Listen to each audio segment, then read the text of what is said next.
اور اخلاق، دو چیزیں، آپ کو پسند ہو تو اس رشتے کا انکار، اور اگر انکار کرتے ہو تو پھر ڈر جاؤ کہیں اللہ کی طرف سے تم کسی فتنے میں مبتلا نہ ہو جاؤ، او کما قال علیہ الصلوۃ والسلام۔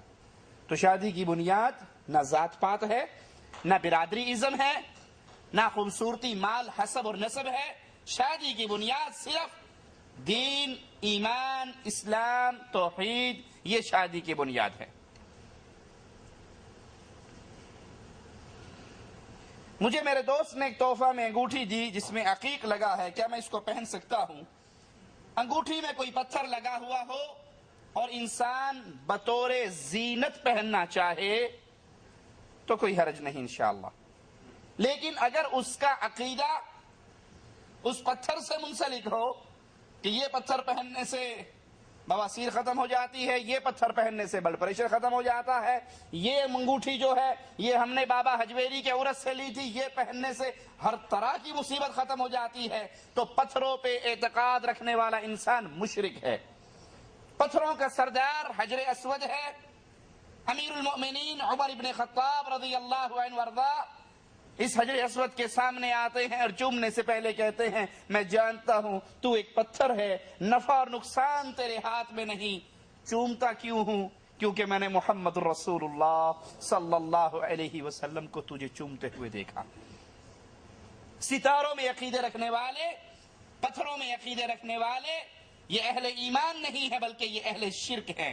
کسی پتھر میں، کسی انگوٹھی میں، کسی کڑے میں، کسی چھلے میں، کسی دربار کی مٹی میں، کسی تعویذ میں، کسی منکے میں، کسی سپی میں کوئی صلاحیت اور کردار نہیں ہے۔ رسول اللہ صلی اللہ علیہ وسلم نے ایک صحابی کو دیکھا جس نے پتل کا ایک چھلا پہنا ہوا۔ پوچھتے ہیں یہ کیا ہے؟ صحابی کہتے ہیں یا رسول اللہ صلی اللہ علیہ وسلم، وہ ہے نا ایک بیماری ہے جس سے بچنے کے لیے میں نے یہ پہنا ہے۔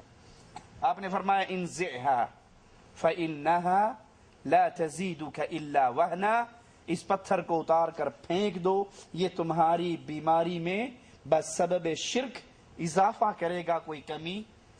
وَلَوْ مُتَّ وَهِيَ عَلَيْكَ مَا أَفْلَحْتَ أَبَدًا، اگر یہ پتھر، یہ پیتل کا چھلا اس عقیدے سے پہنے تمہاری موت واقع ہو گئی تو تم کبھی بھی فلاح نہیں پا سکو گے۔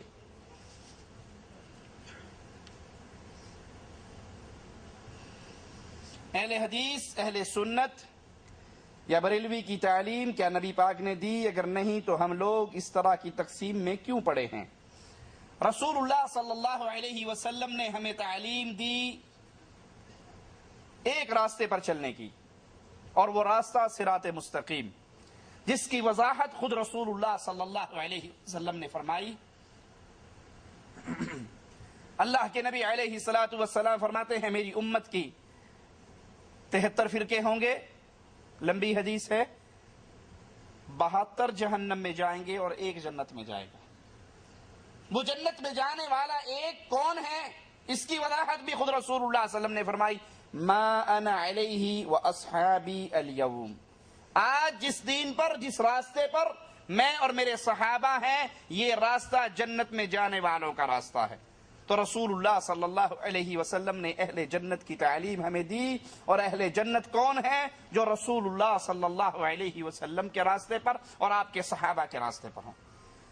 جب تک مسلمانوں کے اندر گمراہ فرقے نہیں پیدا ہوئے، مسلمان کے نام سے بھی پہچانے جاتے، صحابہ کرام کے اندر انصار کا گروہ بھی، مہاجرین کے نام سے بھی، لیکن جب مسلمانوں میں اسلام کا نام لینے والے گمراہ فرقوں کا وجود شروع ہوا، شیعہ پیدا ہوئے اور گمراہ فرقے پیدا ہوئے، تو پھر تمیز کروانے کے لیے ضروری ہوا کہ بتایا جائے یہ مسلمان اہل سنت ہیں، یہ مسلمان اہل سنت ہیں جو رسول اللہ صلی اللہ علیہ وسلم کی احادیث، آپ کی سنت اور آپ کی شریعت پہ قائم ہیں، اور یہ وہ مسلمان ہیں جو اہل سنت سے خارج ہیں، گمراہ فرقے ہیں، کلمہ پڑھتے ہیں، نام اسلام کا لیتے ہیں، لیکن ان کے عقائد اللہ، اس کے رسول صلی اللہ علیہ وسلم کے بتائے ہوئے عقائد نہیں، بلکہ یہ عقائد ان سے مختلف ہیں۔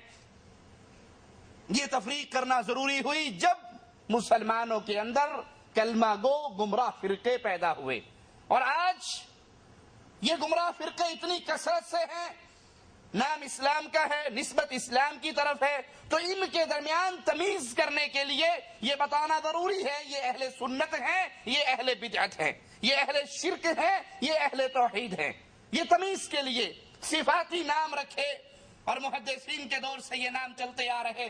احمد بن حنبل رحمہ اللہ اسی حدیث کی تشریح کرتے ہوئے کہتے ہیں کہ جو جنت میں جانے والا گروہ جس کی طرف نشان رسول اللہ صلی اللہ علیہ وسلم نے نشاندہی کی، اگر یہ اہل حدیث نہیں تو پھر میں نہیں جانتا کہ وہ جنت میں جانے والا گروہ کون سا ہے۔ تو یہ تعارف خود رسول اللہ صلی اللہ علیہ وسلم نے کروایا کہ جنت میں وہ جائے گا جس پر میں اور میرے صحابہ ہیں۔ اب اللہ کے نبی اور آپ کے صحابہ جس راستے پر تھے، یہ اہل سنت اس راستے پر قائم ہیں، اہل حدیث اس راستے پر قائم ہیں۔ اہل سنت سنت والے، اہل حدیث حدیث والے۔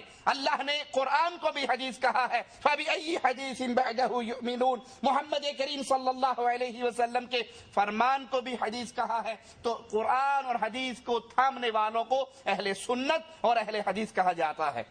اس کے علاوہ جو باقی گروہ ہیں، جو باقی فرقے ہیں، جو قبر پرستی کی دعوت دیتے ہیں، جو شرک کی دعوت دیتے ہیں، وہ ان سے تمیز کرنے کے لیے، ان سے علیحدگی کے لیے ضروری ہے کہ ہم یہ وضاحت کریں کہ ہم وہ مسلمان ہیں جو قرآن اور حدیث کو تھامنے والے ہیں۔ شیعہ سنی کے عقائد کیسے مل جائیں؟ کیا آپ نے اس کی کوشش کی؟ زمین اور آسمان کیسے مل جائیں؟ کبھی آپ نے اس کی کوشش کی؟ ایک زمین ہے، ایک آسمان ہے، دونوں کے اندر بہت بڑا فرق ہے۔ ایک وہ ہیں جو کہتے ہیں اللہ اکیلا ہے، ایک وہ ہیں جو کہتے ہیں اللہ اکیلا ہے، ایک وہ ہیں جو کہتے ہیں کہ اللہ اور علی میں اتنا ہی فرق ہے جتنا آدمی شیشے کے سامنے کھڑا ہو، اسے شیشے میں اپنا عکس نظر آئے، ادھر اللہ ہے اور ادھر علی اس کا عکس ہے۔ یہ دونوں کیسے مل سکتے ہیں؟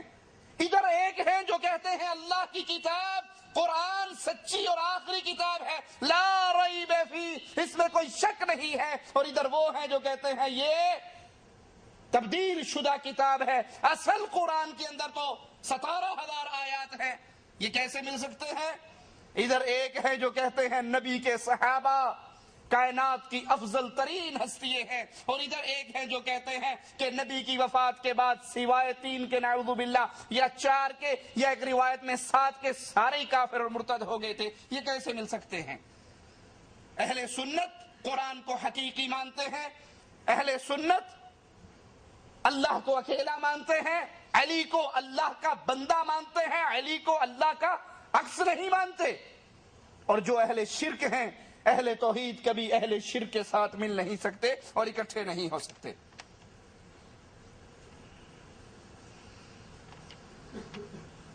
فجر کی نماز اگر کوئی ہمیشہ ترک کرتا ہے اور ظہر سے پہلے پڑھتا ہے تو اس کا کیا حکم ہے؟ ابن باز رحمت اللہ علیہ سے ایک نوجوان نے یہی سوال کیا تھا کہ میں فجر کی نماز فجر کے وقت پہ نہیں پڑھتا، بلکہ میں ڈیوٹی ٹائم پر الارم لگا کر سوتا ہوں، اور جب میں نے ڈیوٹی کے لیے جانا ہوتا ہے تو اٹھ کر پہلے نماز پڑھ لیتا ہوں اور پھر میں اپنی نماز کے بعد ڈیوٹی پر چلا جاتا ہوں۔ میں نے جو اٹھنے کا ٹائم فکس کیا ہے وہ میری ڈیوٹی ٹائمنگ کے مطابق ہے۔ تو شیخ ابن باز رحمت اللہ علیہ نے کہا تھا کہ تم کافر ہو، مسلمان نہیں ہو۔ تمہاری اللہ نے عبادت کا جو مقام، جو وقت مقرر کیا ہے، تم نے اس کو چھوڑ کر تبدیل کر کے اپنی مرضی سے ایک نیا وقت مقرر کر لیا ہے۔